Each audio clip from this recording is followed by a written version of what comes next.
You have absolutely no reason to be... No!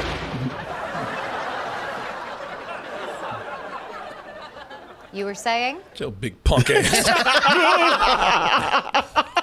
You know? You see him, jumped his hand right back in the paint. Shit, the only vision he had was being a bitch.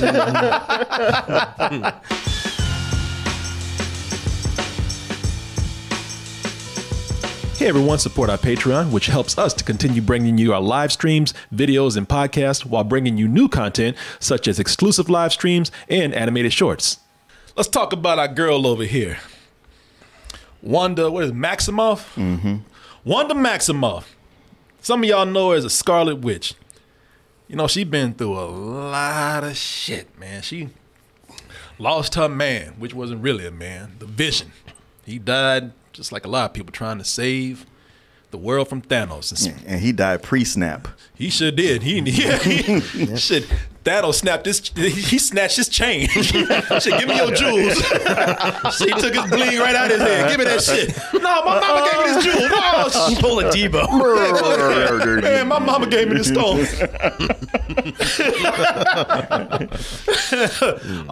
And then, speaking of Thanos, after killing people, she had to, after losing her man, she had to go to the funeral of Tony Stark after he died. I need something that'll put a smile back on my face. You know, like, she said, I need a good laugh so bad. She said, fuck all this superhero stuff. I'm gonna start my own comedy show. Sitcom even. And she said, you know, and I'm not just gonna do any comedy show, not just any sitcom out there. She says, you know what? I'm going back to the good old days. You know, golden era of TV. Back when America was great. For some people. Before they let all these Negroes up on TV. I'm gonna go back when entertainment was pure. And that is what we have here with I guess the first big Disney MCU episodic TV show, which would be, you know what it is, WandaVision.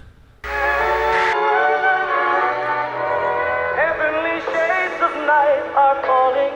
Don't you have children yet? Our story. You know, at this point, some people, because I remember looking at this and I was excited and I was talking about how, you know, this is so cool what they're doing here. And I know some people like, what the is this? Man, how come they ain't flying and shooting lasers? Man, what's this all? Some people say, man, what's this old racist shit they doing right here?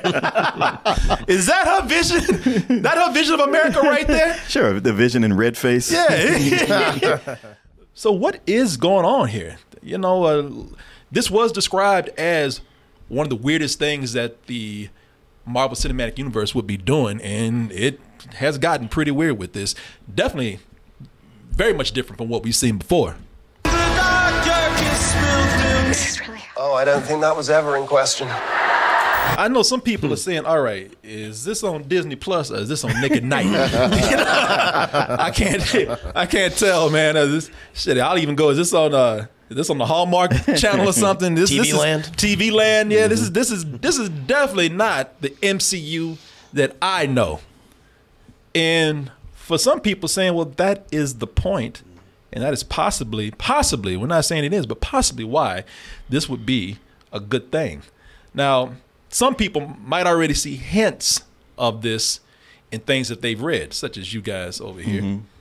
You know, our fellow nerds over here. The representatives of the nerd culture, sir. The ambassador of nerds. Yes. That is why you're here this evening. Thank you. You have not seen it, but when we start speaking the language that people don't understand, you can translate for us. I'll do that. Your nerd language there. Mm-hmm, mm-hmm. But from what I understand, some people might recognize some shades of a series called House of M in there. But the big influence on this is another series that was mainly, unlike this one, where this is called WandaVision, is a series called Vision, which was mainly about the Vision, where he got to find out what it was like to move to a neighborhood being a black person. Then he went in, he moved into the suburbs and didn't announce anything, just said, hey, Me and my synthetic robot cyborg family, we're here. And of course, the neighborhood freaks out about this. They, where he tries to fit in, at least from what I understand, he tries to fit in and tries to be normal with a normal family. Of course, the rest of society can't take it that way. It's not so much that, because they're able to fit in. It's just things are not going well, especially with his wife. Yeah, they're having a hard time. Because I know there's some fascinating things here. Like the neighbors are kind of starting to be cool with it, but they're kind of arguing about what it is to be human. Mm-hmm. They can't figure it out. Mm-hmm. Just like, hey, they're actually more human than you know. I mean, they argue just like any other married couple out there. Like, why can't we all just be normal, huh? Yeah. We're trying. Yeah. The heavy influences that you see here are things, are sitcoms from the 50s, 60s, 70s, even 80s. And they're all a mixture of things from different periods. Some of these episodes that you see, like in the first episode that we have, the first episode is almost like a mixture of, and I don't know if the younger audiences will know these shows, but if you go back and look up some shows from the 50s and 60s, you'll notice two main shows. If you watch these episodes of WandaVision, if you go back and do some research, you'll find, oh, wait a minute, this is just like this show. This is a mixture of this show, Bewitched, and also this show right here, the Dick Van Dyke Show. The Dick Van Dyke Show, starring Dick Van Dyke. Shit! Who put this here? Mary, God damn it! I told you about putting this thing. Oh, Rob. No, Lord. We talked about this. Hey, Rob, don't get so worked up. No. You should stay out of it. I've told this bitch about putting this here. Rob, the children. Fuck them kids, man. I told you not to do this. I'm saying that that's bad that he tripped over that, but I was the person that was mad when he didn't trip over it. They had two. They had two openings, and you wouldn't know what you were going to get. One week he would fall over the ottoman, and there'd be another week. He'd go like, yeah, he'd miss it. The Dick Van Dyke Show, starring Dick Van Dyke. You see, she tripped his ass anyway. You missed your cue. I was the asshole. I was like, man, I was mad when he didn't trip over that. I wouldn't say I was mad, but with the ones when he didn't trip, I'd be like, oh. No, I was mad. I would even be like, we're going to get your ass next week. I mean, we should have known when he came in wearing the dark suit. Yeah. Like, oh, he's not going to trip. Never caught on to that, though. Didn't until just now. Oh, let's see. Yeah, people. But you'll see other things in there, such as Leave It to Beaver, I Love Lucy. Damn, he just left her ass behind. As they get in the later episodes, like when you start to get in the 60s, you'll start seeing things such as, and things you might know, like the Brady Bunch, and some of you might even know the Partridge Family. If they don't exactly go in and just take direct influences from those, then you'll notice that at least they took the style. The reason why, if you really would, just out of all the comic books and everything, the reason why is because Kevin Feige loves Nick at Night. Is that right? Wow. Is that what it is? He did a Variety interview where he talked about his love of growing up on these sitcoms. Mm-hmm. And then, of course, he's not going to just throw it in there just because he loves them. He said, if the opportunity ever comes up, this might be a cool thing to do, a spoof or something. And I got the best show where we can start out with, this is good, but throw some old sitcoms in there. Huh? Yeah. Okay, boss. But it's when they had the Vision brought in, this influence from the Vision and the whole suburban setting and everything. Yeah. They were like, he was like, all right. And everybody like, no. And you're like, yeah, but I run shit around here. I've seen it work. So we doing it. Hey, has old Kevin baby done you wrong yet? Well, that's what we're going to find out here. Because, I mean, look, man, this is so crazy. That it's so crazy of even Kevin Feige that maybe there's something that is just, it's ambitious, it's experimental, as they said, but maybe it's something that's not going to work. So, as I told you, we only got 3 episodes of this. Mm-hmm. And what, 2 come on tomorrow? Yeah. And 2 come on as the premiere, and then after that, they come on every week up for 9 episodes. So we got 3 episodes that we saw. So that means that we got 6 more episodes to go. I can't tell you shit really from 3 episodes. I know, because there are. I mean, I might say the problem is, but they're only 30 minutes long, 30 to 40 minutes, and it's cool, but it gives you so little that as far as telling people what's coming up or getting a feel for where it's going to go, 3 is just not enough. They are committed to this sitcom format. They do full stories. Like they wrote scripts for an episodic sitcom. Not just that, but it's funny because watching these made me realize how much I miss those old shows. And I'm used to people doing riffs and takes on them. But, they do a little thing. It's kind of half-hearted. Okay, a little laugh track, and they move on to the next thing. But you're right about the commitment. They really feel like genuine shows from the 50s, 60s, and 70s. And they're actually funny. Like I want to know the mystery, but I genuinely got into the show. I know, that's what I was gonna say. I watched this. People, I mean, look. Can I tell you something? Don't go watch this as don't go watch this as a superhero show. Don't go watch this as a Marvel show. Watch this as an old show from the 50s where a witch married a robot and they moved to the suburbs. And the neighbors are trying to figure out how to adjust to them and they're trying to figure out how to adjust to the neighborhood. For these flimsy, lame-ass stories that they made, and that's on purpose, I was nervous as hell, man. Right?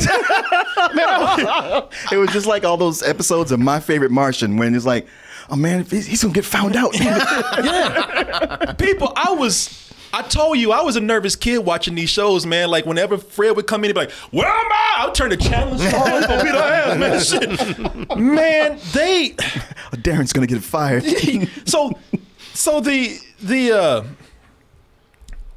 have, if you've ever watched any of these old episodes, they have certain themes that they do.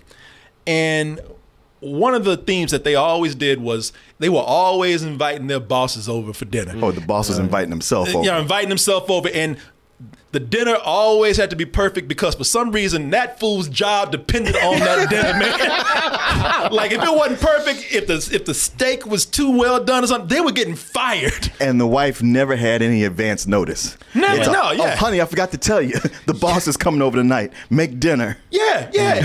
What? It's like, forget his performance at work. If he fucked up that dinner, he was out of a job. That's what happened with the Vision here. The Vision is working at a job, a regular desk job, man. And of course, he didn't know what they make. And he don't even know what they make, know what they do. But he's really good at it. He knows he can just type fast, and he just has stacks of paper he gives to somebody else. Here, give me something else to do. And of course, he has to invite the boss over for his promotion, and the boss is played by a character actor, but I like this guy. He already makes me nervous anyway. Fred Melamed. Yeah, man.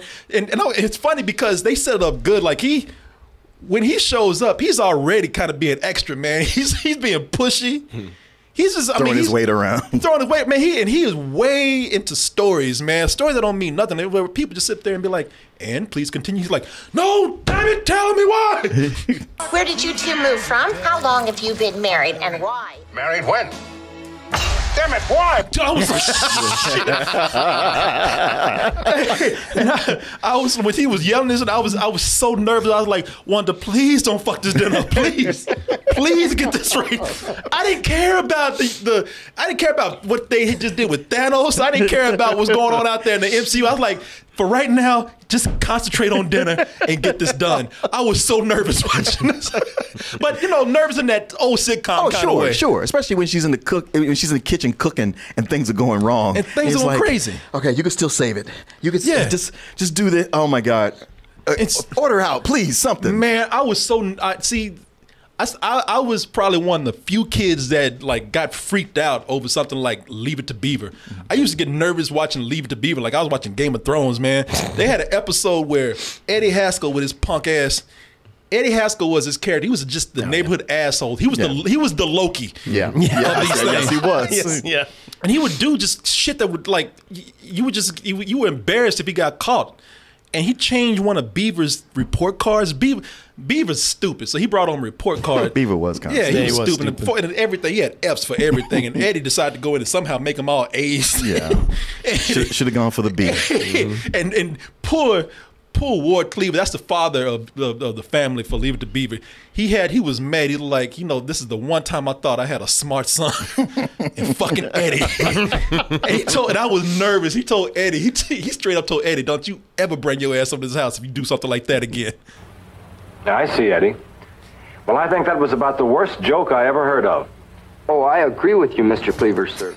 But if you ever pull a trick like this again, I don't want to ever see you around this house. Do you understand? For me, he might as well just say, well, fuck you then. Don't you ever do that. I was like, oh my God, he's always being harsh. But that was always a thing. Beaver would get into trouble, let Eddie talk him into doing dumb shit. And you feel nervous because you were a kid, you're watching a kid do something to get in trouble.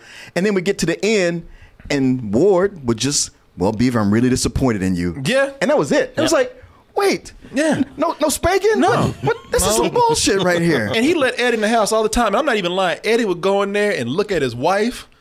He'd be ogling his wife. Oh, but she would know. She knew exactly what Eddie was knew like. what he was about. They just humored him. He was a pervert. But yeah, watching that kind of stuff, man, made me nervous. So they actually, I was showing these clips because that kind of stuff right there, they nailed it. They nailed it. Nice. It's amazing how well they got it. I mean, because I'm like I said, so I'm used to people doing it, and they're kind of offhanded, and they're like, and this is silly. They don't treat it like that. They get the plot lines down. They kind of get the humor right. And this is what I was talking about, where they go in, and they look for like specific details. They don't copy it. They just know some things that if you watch these shows, you'll recognize this part of the house, that furniture, these colors or something. Like I showed you Dick Van Dyke, and I think I talked about this earlier. Like if you look at the blinds over here in Dick Van Dyke, it's the same. It's like it's that bay window with it's not the same living room. They just took some of the strongest elements. Because I can tell you, when I watch Dick Van Dyke, for some reason I always notice those blinds over there. I don't know why. If you watch Bewitched, man, for some reason, maybe I was a dude that just paid attention to stairs too much. Because if you watch Bewitched, when I saw that, I was like, it's not the same exact stairs, but they definitely have got it to the point where it's like very similar, and nailed it with the Brady Bunch. Yeah, Brady Bunch. It was just kind of like, I'm like, you sure it's not the same? It's the same stairs, man. Yeah, you're right. Damn. So it's like it's not the same. You might remember that episode of the Brady Bunch when Machete came through too. What the hell? What? Kill the whole family.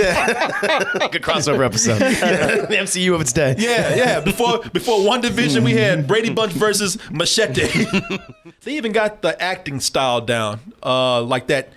Like the punchlines. Listen, it's very corny and it's done on purpose. They have not only the corniness of the writing, the jokes, the punchlines, the delivery of everything, the acting style, the situations that they put them in. If you knew these shows, they didn't. I'll talk about this because you might have noticed, like, why are they doing that? Explain that in a little bit. But notice the way like they're acting in this to like just normal situations that are forced to be something more. That xylophone. You have absolutely no reason to be... No!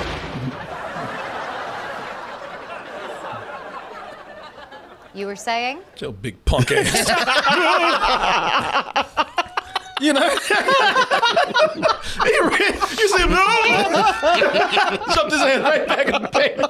Shit, the only vision he had was being a bitch. There's a husband and wife sleep in a room like they're having a slumber party. And because people back then, the thought of a husband and wife, but this is real, a husband and wife sleeping in the same bed kind of disturb people, because a husband and wife, they might start fucking. So, it intimated that they might have sex. Yeah. As a matter of fact, when Lil Ricky was born on the Lucy, the Lucille Ball show, I Love Lucy, they were like, how are we going to get around this? Yeah. Because this will definitely tell the audience that they've had sex before. They might as well just had a stork bring that fool in. Because that fool, he did. Was she ever pregnant on that show? She was. That was the first pregnancy ever on television. Yeah. Somebody said, you know what? I love in the chat. Somebody said, shit, I can't wait till they end the projects and have a Good Times episode.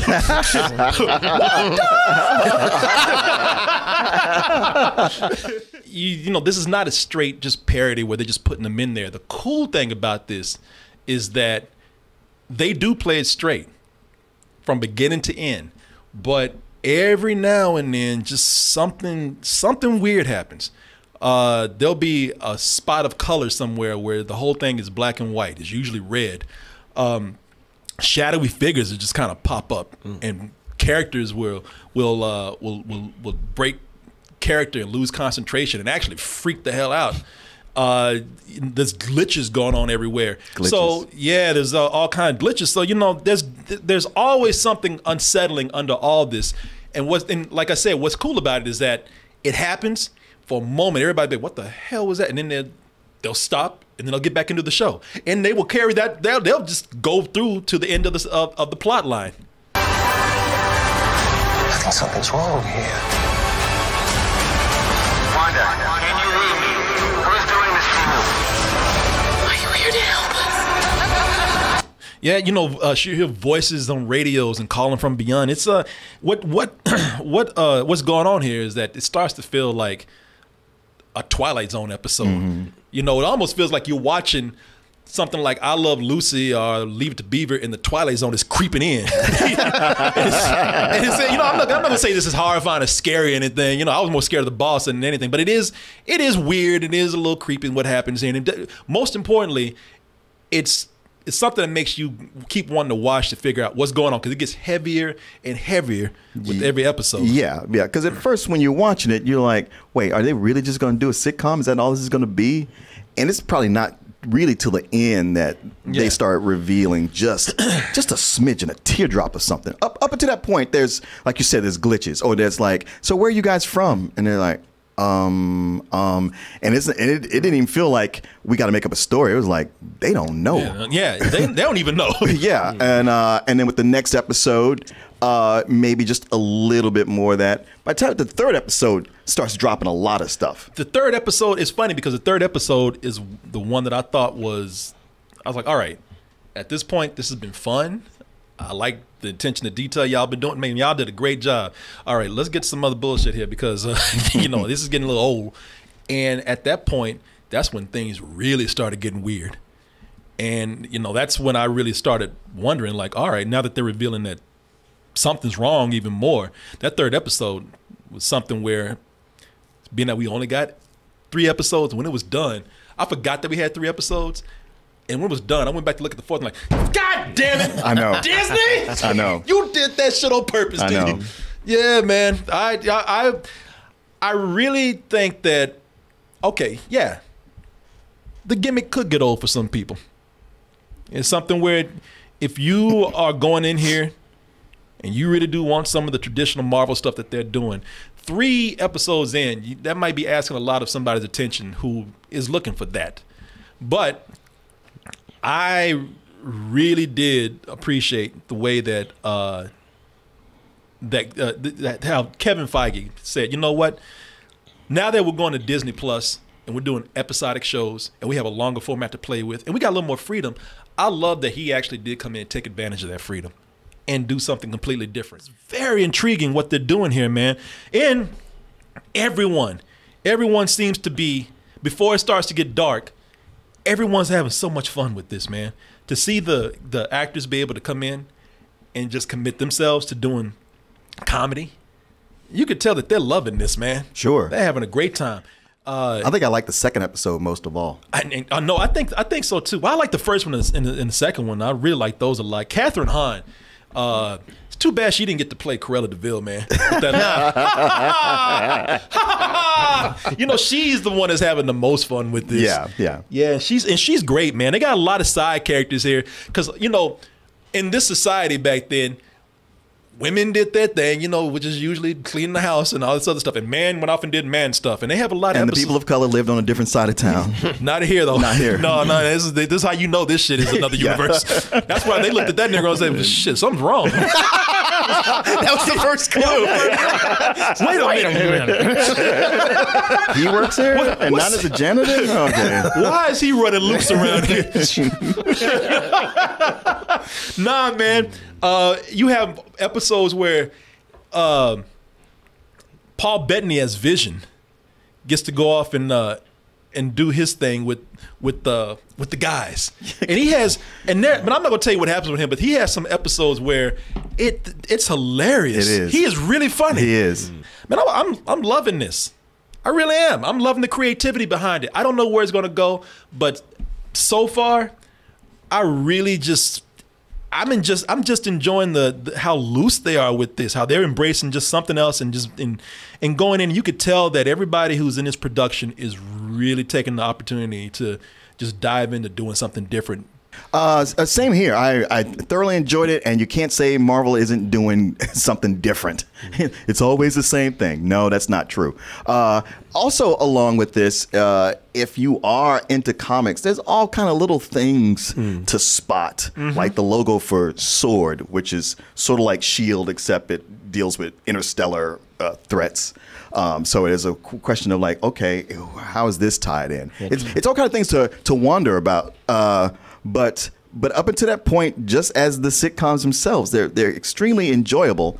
The only problem I have with this is that it being only 30 minutes long and having to wait a week for just what is essentially a bite. I mean, there's sometimes with The Mandalorian, I felt like, oh, come on, just give me a little bit more. So with this, it definitely is a give me a little bit more. This is something I think is probably going to work better when you can stream it. Yeah, than waiting, but still, it very, very enjoyable. All the good reviews are right on. Is it getting good reviews? Yeah. Maybe it's not for everybody, and I don't expect it to be for everybody. But for me, who loves seeing people try something different, and that it worked on 2 different levels. Sure. Well, I don't know if you ever watched the show Legion, but it was one where they took an X-Men character and went way different with it and got wild. And you know, I enjoyed the show, but it'd be easy for somebody to watch and go like, man, it's just too out there. Yeah. And I was like, okay, if you thought Legion was too out there, this is something that pulls it way back where you could enjoy it. And you know what? You say it's too short. I'd rather have something be too short than to wear out its welcome with me. Because I thought the same. I was like, you know what? Well, I was actually, since I'm busy, I was like, man, 25 minutes, that's perfect. It was one where I'm thinking the show was going to be an hour and we had 3 episodes. I was trying to map out part of my day and it was like, oh, well, I'll have this done before I know it. Yeah. I do wish they would release 2 episodes a week rather than 1. Yeah, but I already knew they were going to do that. Hey, look, I'm used to being teased, man. Shit, the Mandalorian, I'm used to the Mickey Mouse grabbing it and playing with me a little bit. Yeah, you hard yet? Just edging. Yeah. Easter eggs in here. I'm not going to tell you what they are, but they are great, man, because they're more than just Easter eggs. A lot of them, they seem to hint towards something else. Yeah, they really do. Yeah, there's because the Easter eggs come in through a lot of different ways. It's just not, hey, look at that. Oh, no. They play again into the format of what they're doing here. Building something. Yeah, I even love that every time an episode comes on, it's like, previously on WandaVision. Yeah, man. I love this, man. I was having a great time with it. I was having a blast with it. And I hardly have anything bad to say about it because at that point I'm just going to be going in and just trying to find something bad. Like I said, the only bad thing I can say about it is that if you're tired of superheroes, then I don't think this is going to be anything. I don't think this is enough to change your mind. So for that, I can't really speak to. I understand it, but for me, this is very much a full price. I can't wait to see the rest of the episodes. Yeah. I mean, besides all the sitcoms it takes me back to, as you brought up earlier, it really takes you back to the Twilight Zone, the classic Twilight Zone. Chris? I have no opinion. I really thought he was going to give a review. Having not seen it, I can definitively say this is some old bullshit. Because I did not get those screeners. I was going to let you lie. I do have a question, though. Because the scenes that I remember with Paul Bettany and Elizabeth Olsen, like in Civil War and the brief time they had in Infinity War, were great to me. Despite the 50s and the 60s aesthetic in these episodes, does that still shine through that chemistry? Oh, no, they still have the chemistry. Good. It's funny because on IMDb, they have like the 2 of them interviewing each other, doing like Ask Me Anything. And she said, well, when did you know that you were going to still be a part of this? He was like, man, after Infinity War, they told me with Infinity War, it's like, yeah, we're killing the Vision. And then they brought him in after that. He's like, yeah, I know, guys. I know it's been a great run, and I've really enjoyed working with you guys. And they're like, what, are you quitting? Oh, I thought I was being fired. No, we got plans for you. Oh, shit. Okay. Cool. Nice. He's probably like, no, we got plans for you. Fuck yeah! Shit, I mean, good show, man. Good show. Yeah. Cheerio.